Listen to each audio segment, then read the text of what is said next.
Hi guys, ఇప్పుడు నేను ఎక్కడున్నాను గెస్ట్ చేయండి.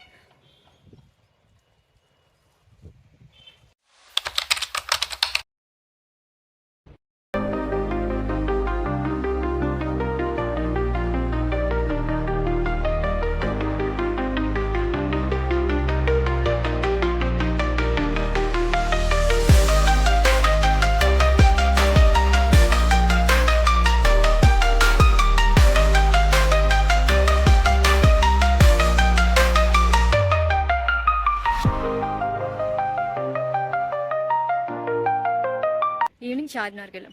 చార్మినార్కి ఎందుకు వెళ్ళాం రా బాబు అనిపించింది.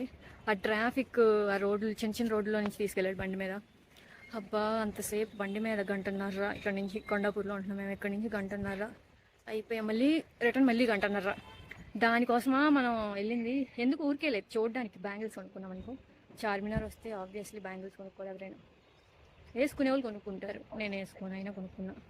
హ్యాండ్మేడ్ బ్యాంగిల్స్ ఇప్పుడు ఇన్స్టాల్ మంచి ట్రెండ్ అవుతుంది కదా, అవి కొనుక్కుందామని చెప్పి వెళ్ళాము. ఒక 2-3 షాపులు కనిపించినాయి దారిలో. అడిగితే వాడు అన్నాడు ఇట్లా ఇంత విత్తులో ఉంటాయి కదా సైజ్ బ్యాంగిల్స్, 2 బ్యాంగిల్స్ 600 అంట. అనవసరం అనిపించింది. ఆల్రెడీ చేసేసి సేమ్ అలాంటివే ఉంటాయి. అవి 50 రూపీస్, 100 కూడా ఉండవు. 50 రూపాయలు కొనుక్కోవచ్చు విజయవాడలో. వాటి కోసం ఇప్పుడు ఆడు నా కళ్ళ ముందు చేశాడని చెప్పి మరీ 600 ఇవ్వలేం కదా వాటికి. ఇంకోటి అంటే కొంచెం డిజైన్ ఏమన్నా చేయాలంటే 850 అంట. ప్లెయిన్ అయితే కనుక, ప్లెయిన్ అంటే కలర్ ప్లెయిన్ కాదు, బ్యాంగిల్ ప్లెయిన్గా ఉంటే 2 బ్యాంగిల్స్ 600 అంట. దానికి ఏమన్నా కొంచెం చెమ్కీలు అటు ఇటు వంచమంటే బ్యాంగిల్స్ని రింగులు చెప్పమంటే అప్పుడు 850 అంట.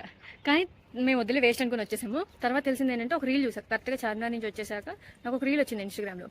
ఆ రీల్లో ఒక అక్క చెప్తుంది బార్గెనింగ్ స్కిల్స్ ఉందంట ఆమెకు బాగా. ఆమె 600 చెప్పిన బ్యాంగిల్స్ 250 చేయించుకుందంట గాయస్. అబ్బా వేస్ట్ అనిపించింది. చార్మినార్కి మనం ఇట్లా మాట్లాడలేని వాళ్ళు వెళ్ళడం వేస్ట్. బార్గెనింగ్ చేయగలిగితేనే వెళ్ళాలి, అక్కడ అలా అయితేనే కొనుక్కోగలం. లేకపోతే తిరిగేసి వచ్చేయడం మేము అలాగా. మేము చేసింది ఏం లేదు. నిన్న ఐకియాకి వెళ్ళినప్పుడు ఏవో కొన్ని కొన్నాను. ఇట్లా చెట్టు హ్యాంగ్ చేసుకునేది ఒకటి ఉంటుంది, చూపిస్తాను. అదొకటిను క్యాండిల్ చిన్న క్యాండిల్, ఆ క్యాండిల్ స్టాండ్ ఒకటి కొనుక్కున్నాను నేను, అంతే. ఐకియాలో ఇంకేం కొనుక్కోలే. ఐకియా వీడియో తీసి ఐకియా టూర్ పెడతాను. ఇంకా ఇవాళ ఏంటంటే, ఇవాళ 3rd డే. ఇవాళ మార్నింగ్ ఇప్పుడు 9 అయింది. కొంతసేపట్లో హాస్టల్ ఖాళీ చేసి వెళ్ళిపోయి ఏం చేయాలో తెలియదు, చెప్తా ఏం చేస్తున్నావు నేను నెక్స్ట్. మా హాస్టల్ చూపిద్దాం అనుకున్నా కానీ మీకు రోజుకి 350 అంట. ఆ హాస్టల్ చూపిద్దాం అనుకున్నా కానీ రూమ్లో వేరే ఒక అక్క ఉంది. పాప మావిడ అన్కంఫర్టబుల్గా ఫీల్ అవుతుందేమో అని చెప్పి సర్లే ఒకవేళ ఆమె లేకపోతే ఒక వీడియో తీస్తాను. లేదంటే ఫుడ్ కూడా పర్వాలేదు, బాగానే ఉంది. అసలు మేము తినలేదు ఇక్కడ, ఒకసారి తిన్నాం అంతే. బయట తిరుగుతూ ఉన్నాం కాబట్టి పెద్ద ఏం తినలేదు. బట్ అయినా డబ్బులు కట్టాలి, తినకపోయినా ఉండకపోయినా కట్టాలి. కాకపోతే విజయవాడ నుంచి సడన్గా హైదరాబాద్ చూసేపాటికి నాకు కొంచెం తిక్కగా ఉంది. ఏంటి గోలగా ట్రాఫిక్, ఎక్కడ చూసిన సౌండ్లు, అది పెద్ద బిల్డింగ్లు. ఆ బిల్డింగ్లు చూస్తుంటే భయం అవుతుంది కూడా నాకు. ఏంద్రా బాబు ఇది ఇట్లా ఉంది, మనం ఇక్కడ ఉండలేమనిపిస్తుంది. చూడండి ఇక్కడే ఇంత పెద్ద బిల్డింగ్లు ఉన్నాయి. ఇంకా ఇక్కడ పర్లేదు, వేరే సైడ్ ఎక్కడికి తీసుకెళ్లారు, ఆ ఏరియా పేరు నాకు తెలియదు. అవి నైట్ చూస్తుంటే అవి మరీ దారుణం. ఇట్లా ఆకాశంలో బిల్డింగ్లు కనిపిస్తున్నాయి నాకు. వామ్మో ఉండలేము. విజయవాడ బెస్ట్. ఒక్క ప్లేస్ నుంచి ఇంకో ప్లేస్కి వెళ్ళడానికి అరగంట పడుతుంది. అరగంటలో విజయవాడ అంతా తిరిగేస్తాం మేము. అది సంగతి. నెక్స్ట్ ఇవాళ ఎక్కడికి వెళ్తాం తెలియదు. సాయంత్రం 4:30కి మాత్రం ట్రైన్. మధ్యాహ్నం మాత్రం ఖచ్చితంగా పిస్తా హౌస్కి వెళ్తాం. అది మాత్రమే తెలుసు నాకు. ఇప్పుడు టిఫిన్ చేసాక ఎక్కడికి వెళ్ళాలనేది తెలియదు.